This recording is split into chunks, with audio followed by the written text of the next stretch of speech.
The large myelinated nerves conduct the impulses to the brain. Large myelinated nerves, large myelinated nerves, large myelinated nerves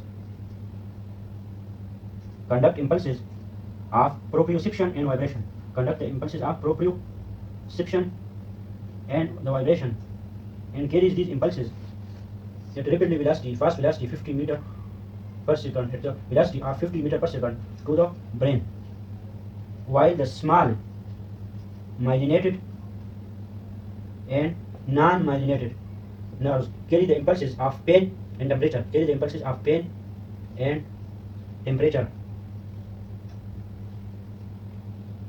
to the brain. Temperature, carry these impulses of the pain and the temperature to the brain.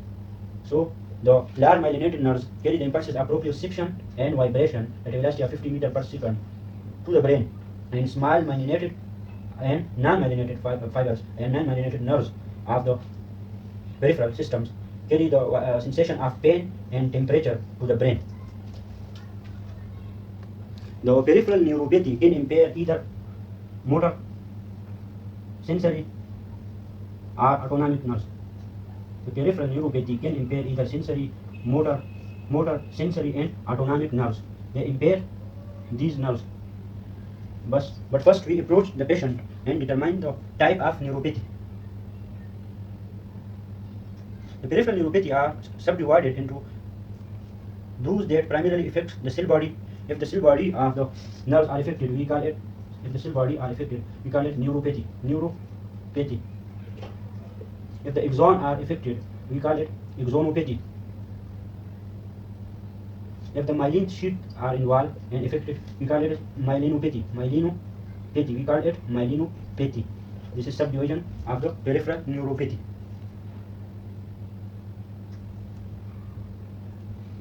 In the general approach, we identify the lesions and identify the cause and determine the proper treatment. In the peripheral neuropathy, we identify the lesions. That where is the lesion? Identify the lesions. That where is the lesions? And identify the cause. Identify the cause. And we identify the proper treatment. Proper treatment and proper management of myelinopathy or neuropathy or axonopathy or combinedly peripheral neuropathy.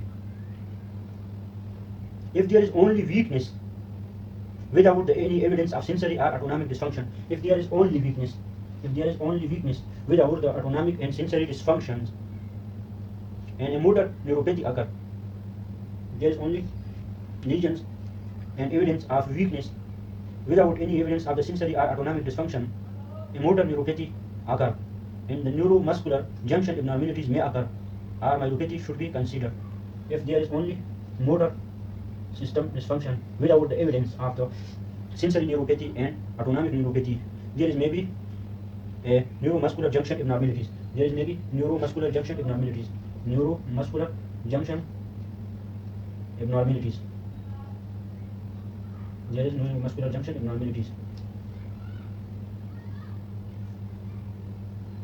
And the autonomic involvement include fainting spells or orthostatic headache and heat intolerance or any bowel or bladder or sexual dysfunctions. If there is autonomic dysfunction, the autonomic dysfunction include bladder dysfunction, orthostatic lightheadedness, orthostatic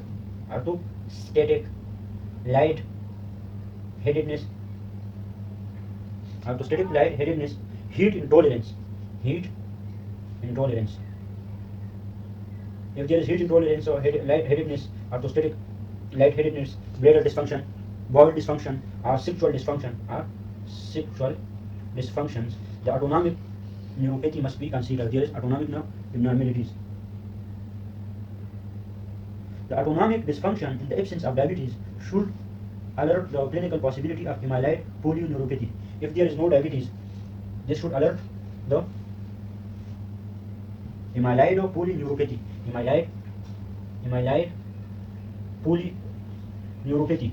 If there is no diabetic patient, the diabetes is absent, So we should consider the amyloid polyneuropathy.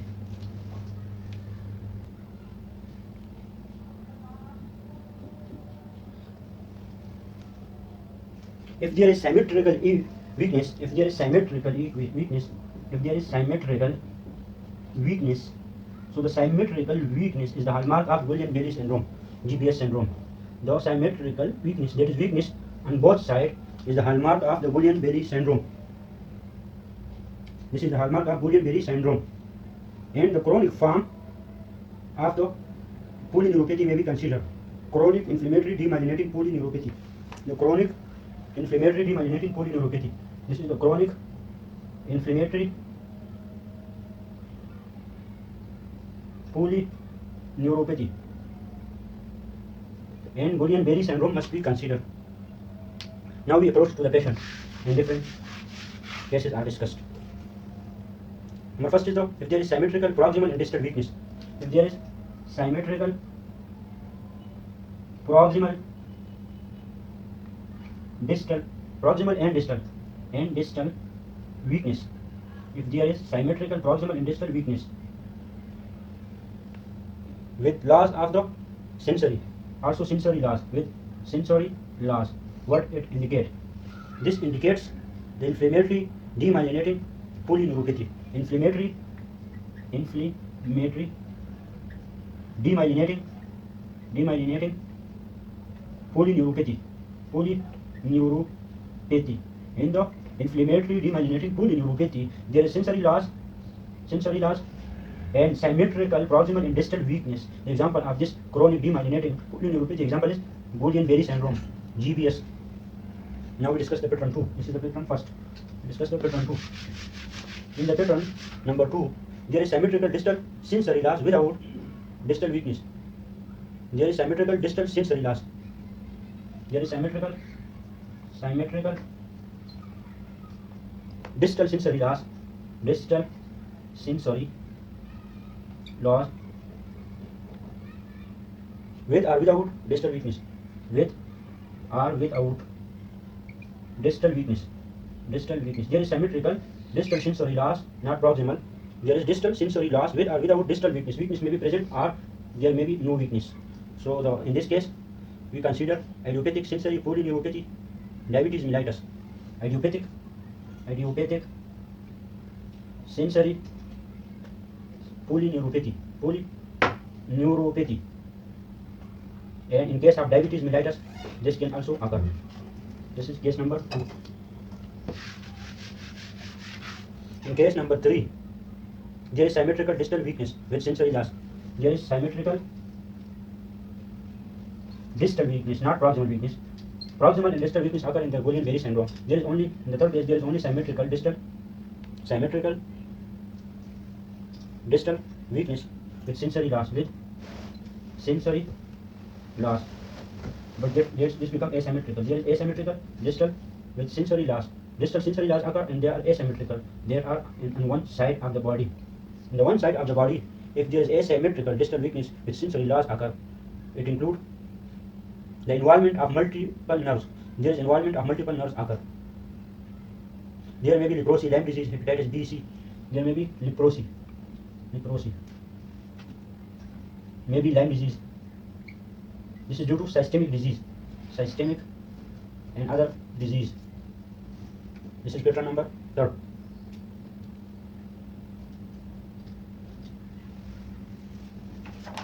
What is the hereditary neuropathy? There is hereditary neuropathy also. Hereditary neuropathy. The hereditary neuropathy is called CMT disease. In this CMT disease, it is the most common type of hereditary neuropathy. Most common type of hereditary neuropathy is CMT disease.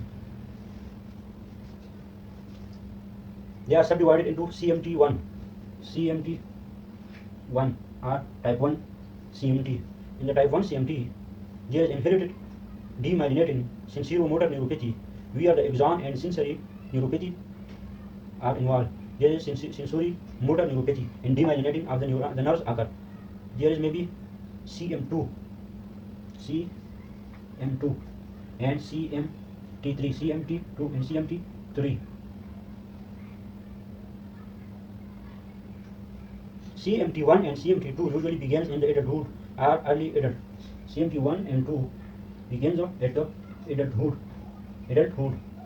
or they may begin early in adults. And the CMT3 is autosomal dominant fashion with few exceptions. The CMT3 is the autosomal dominant fashions with few exceptions. In CMT3, this is the autosomal dominant demyelinating or hypomyelinating fashion. CMT4 also present. It is autosomal recessive neuropathy, and this begins in the childhood or early adult life. CMT4 is the autosomal recessive disorder. The CMT1 is the most common form of hereditary neuropathy. It affects the individual in the first to the third decade of life. CMT1 is the most common form of hereditary neuropathy. It affects the individual of first to third decade of life. In the CMT1 neuropathy, there is distal leg weakness occur. That is foot drop. In the CMT1 neuropathy, the distal weakness occur. Example: foot drop.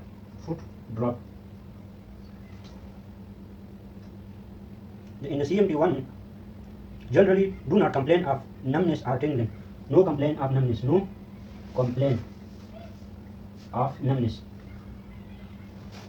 Or tingling. In the CMT1, there is no complaint of numbness and tingling.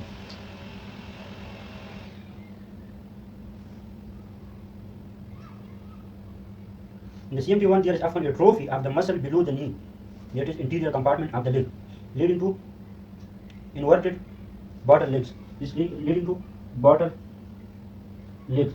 It is inverted leg, and there is problem in the muscle of interior compartment. Of the legs. There is problem of the muscle of the interior compartment of the legs.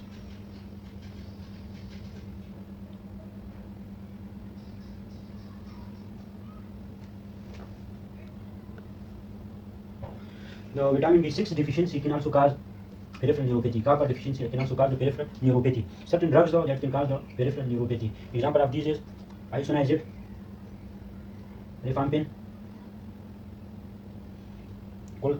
colchicine,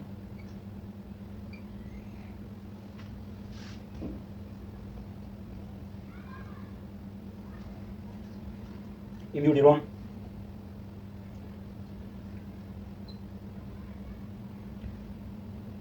thalidomide,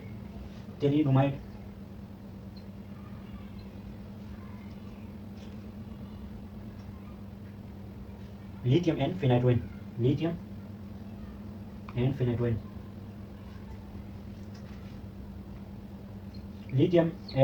thalidomide, immudirone, colchicine, rifampin, and isoniazid can also cause peripheral neuropathy.